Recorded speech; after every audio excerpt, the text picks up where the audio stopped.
Izin dilanjutkan yang mulia. Yang terhormat hakim yang kami muliakan, yang terhormat saudara termohon, yang terhormat saudara turut termohon, sidang yang mulia, bahwa semangat penegakan hukum adalah tidak lain menjunjung tinggi nilai-nilai kemanusiaan, sehingga jangan sampai justru hukum digunakan untuk menginjak-injak hak asasi manusia. Oleh karena hukum pada hakikatnya dibentuk dan diadakan untuk menegakkan nilai-nilai kemanusiaan. Bahwa ternyata tidak hanya penegakan hukum banyak dilakukan dengan pembelokan hukum, bahkan secara melawan hukum, abuse of power, dan tak ada jaminan bahwa hukum akan memberikan keadilan yang hakiki dan bukan hanya sekedar pencitraan dan pemenuhan pemikiran-pemikiran dari oknum para penegak hukum yang kerap kali melakukan kriminalisasi ataupun yang tidak peduli dengan keadilan bagi masyarakat, sehingga azas praduga tak bersalah telah berubah menjadi azas praduga bersalah, dan orang-orang yang diseret ke pengadilan bukan untuk diadili namun sekedar untuk dijatuhi hukuman. Bahwa Undang-Undang Nomor 8 Tahun 1981 tentang Kitab Undang-Undang Hukum Acara Pidana (KUHAP) yang saat ini telah berubah menjadi Undang-Undang Nomor 20 Tahun 2025 tetap memuat prinsip-prinsip azas hukum, di antaranya azas legalitas, azas keseimbangan, azas praduga tidak bersalah, azas pembatasan penahanan, azas ganti rugi dan rehabilitasi, penggabungan pidana dan tuntutan ganti rugi, azas unifikasi, prinsip diferensiasi fungsional, prinsip saling koordinasi, azas peradilan sederhana, cepat dan biaya ringan, dan prinsip peradilan terbuka untuk umum.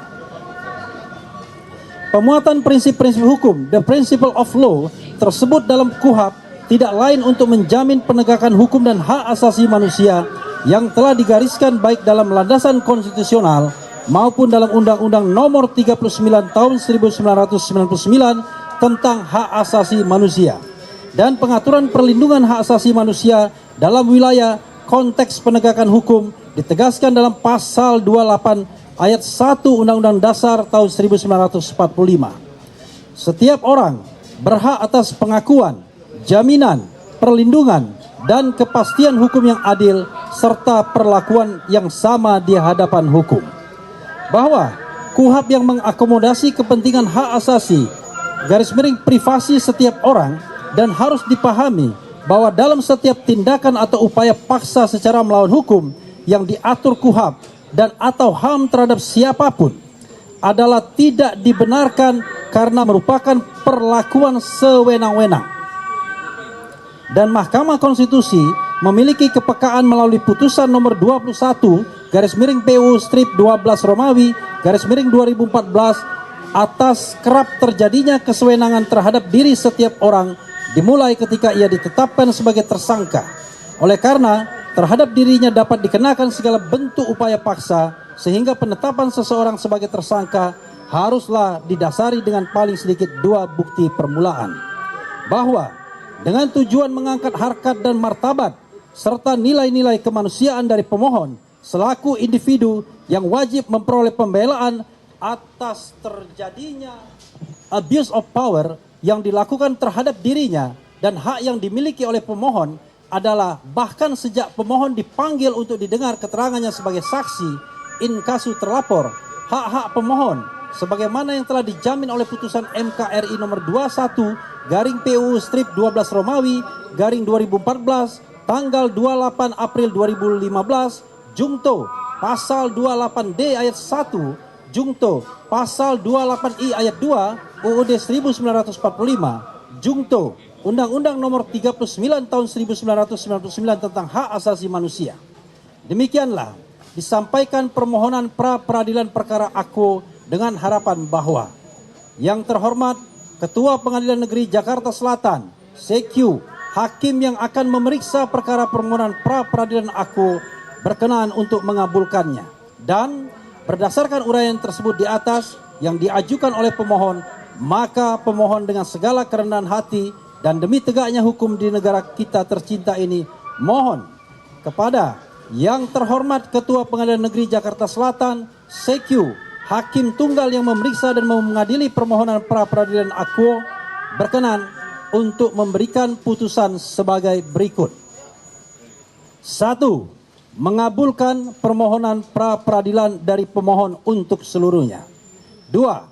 Menyatakan bahwa penetapan tersangka atas diri pemohon untuk pasal 32 ayat 1 Undang-Undang nomor 11 tahun 2008 sebagaimana telah diubah terakhir menjadi Undang-Undang nomor 1 tahun 2024 Undang-Undang ITE atas diri pemohon oleh termohon berdasarkan surat ketetapan nomor S.TAB/1899/11 Romawi /2025 Ditreskrimum Polda Metro Jaya tentang penetapan tersangka tertanggal 7 November 2025 adalah tidak sah oleh karena telah dilakukan secara melawan hukum, yakni dengan melanggar putusan MK nomor 21/PUU/12 Romawi /2014 tanggal 28 April 2015 Jungto pasal 184 ayat 1 Undang-Undang 8 tahun 1981 KUHP lama. 3. Menyatakan pemohon tidak dapat didakwa dengan pasal 32 ayat 1 Undang-Undang nomor 11 tahun 2008 sebagaimana telah diubah yang terakhir menjadi Undang-Undang nomor 1 tahun 2024 Undang-Undang ITE. 4. Menyatakan bahwa penyidikan yang dilakukan oleh termohon berdasarkan sprindik nomor SP.Sidik S1.1/3147/7 Romawi /2025 Ditreskrimum Polda Metro Jaya tanggal 14 Juli 2025, surat perintah penyidikan nomor SP.Sidik/94/1 Romawi /2026 Ditreskrimum Polda Metro Jaya tertanggal 15 Januari 2026, sprindik nomor SP.Sidik/1043/3 Romawi /2026 Ditreskrimum Polda Metro Jaya tanggal 30 Maret 2026 adalah tidak sah oleh karena telah dilakukan secara melawan hukum, yakni dengan melanggar putusan MK nomor 21/PUU/12 Romawi /2014 tanggal 28 April 2015 Jungto pasal 184 ayat 1 Undang-Undang nomor 8 tahun 1981 KUHP lama.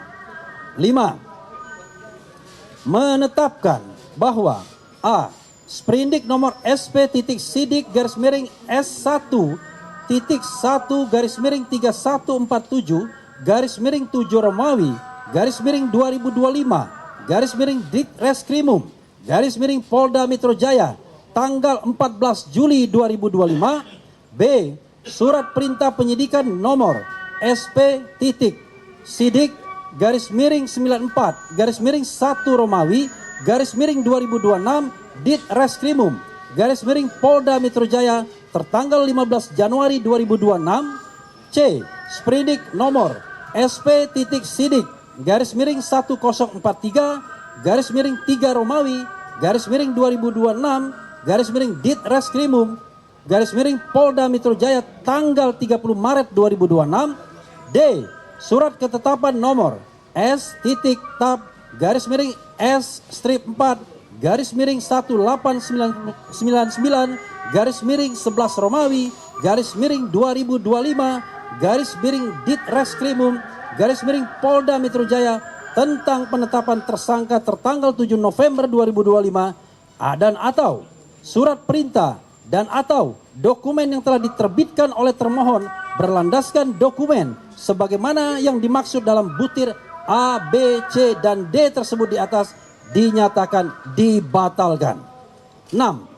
Memulihkan harkat, martabat, dan nama baik pemohon seperti keadaan semula Faid pasal 82 ayat 3 huruf C KUHP lama Undang-Undang nomor 8 tahun 1981. 7.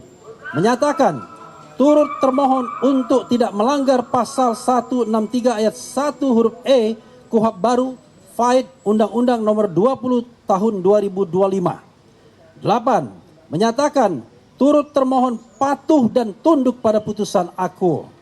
9. Membebankan ongkos perkara sesuai dengan peraturan yang berlaku. Atau apabila yang terhormat Ketua Pengadilan Negeri Jakarta Selatan, CQ hakim yang menerima dan memeriksa permohonan pra-peradilan perkara aku berpendapat lain, mohon putusan yang seadil-adilnya ex aequo et bono. Hormat kami, tim kuasa hukum pemohon, KRMT Roy Suryonoto Diprojo, Kantor Hukum Tokham, Refli Harun, Yaya Satya Nagara, Ristan BP Simbolon, Erdiana, Abdul Ghafur Sangaji, Meti Nurhalisa, Soraya, Najmi Salsabila Gahara, Afandi Budi Arianto, Hilda Waroka. Terima kasih. Wassalamualaikum warahmatullahi wabarakatuh.